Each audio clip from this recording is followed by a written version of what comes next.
What's going on, everyone? I'm back here with another unboxing video. And today's kind of an interesting unboxing. I guess you could call this a retro unboxing.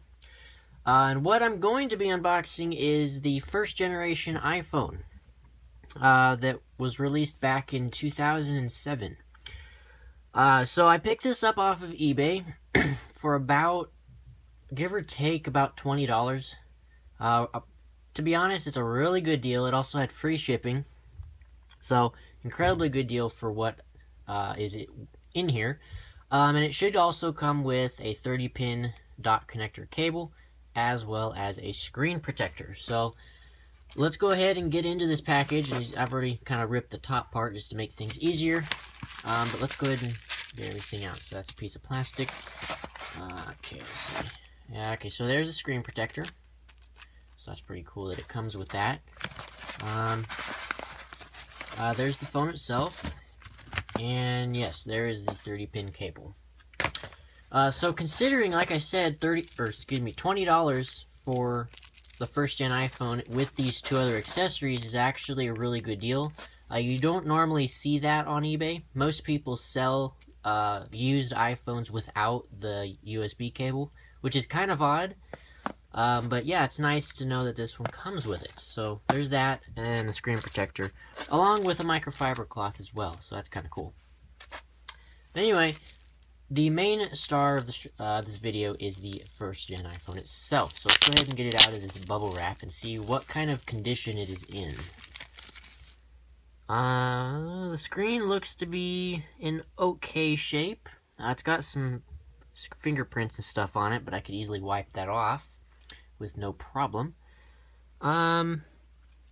Actually, the back doesn't look too bad. The Apple logo is quite scratched. But the aluminum casing doesn't seem to be that scratched up too bad. So, considering the price, the phone is actually in pretty decent shape. But yeah, also this is the 8GB model. You also could get this in a 16 gigabyte configuration as well. But I didn't go for that because it was kind of a lot more expensive than the 8GB version. And I wasn't really worried about storage space. I just got this as a collector's item, basically. But yeah, it's really nice. I'll just give you guys a quick look at what's on the phone and what it looked like basically back in 2007 compared to what we have now. So it had the standard 3.5-inch display. It is not Retina display as we all are used to nowadays. It was a standard definition display.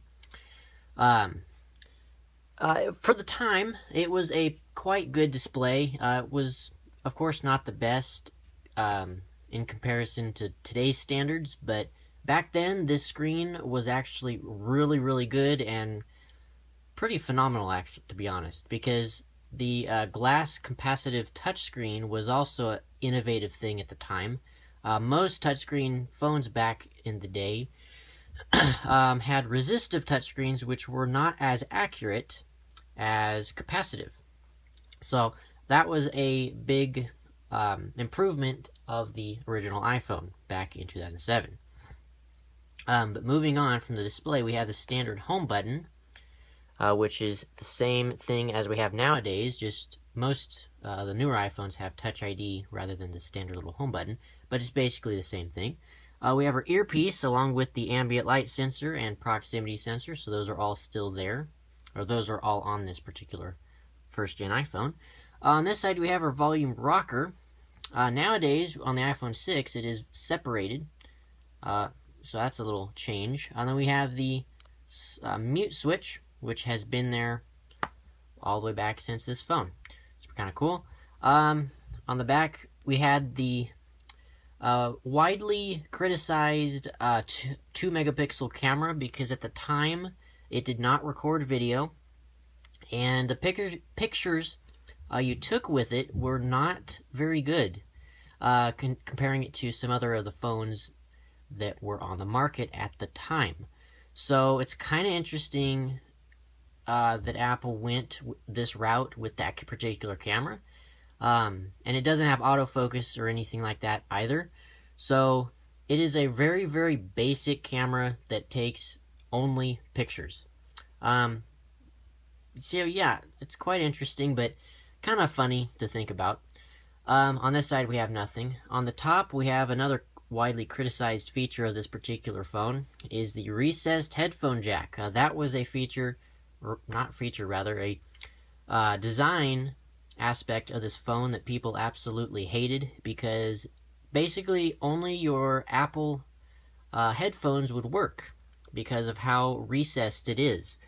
If you had third-party headphones, which had a slightly fatter or thicker 3.5 millimeter connector, I would not fit in that headphone jack. So that pissed off quite a lot of people, and was something that was not a good choice on Apple's part. But yeah, with the iPhone 3G, thankfully they fixed that. But anyway, next to that we have our SIM card tray, which uses standard SIM cards, unlike the Nano SIM that we use today. Then our power, sleep, wake button. On the bottom, we have the speaker and microphone grills, as well as the 30-pin connector. And then it is this black portion down here, for those of you that don't already know, that is how this particular iPhone allowed for cell reception. So the cell signal and Wi-Fi and Bluetooth antennas and everything like that are housed in this bottom plastic portion, because the signals were not able to pass through the aluminum casing. So that's a little interesting tidbit there. Let's go ahead and power this on and see if it has any juice. And it looks to be the screen has a slight issue on the top. It shouldn't have too big of an issue. But yeah, that's also to be expected. I knew that that was going to be there, so it's not really a surprise to me. But yeah, let's see if we got any power here, if I need to activate it or anything. So while that's booting up, I'm going to compare it to the first-gen iPod Touch here. But as you can see, the first-gen iPhone is actually quite a bit thicker than the first-gen iPod Touch.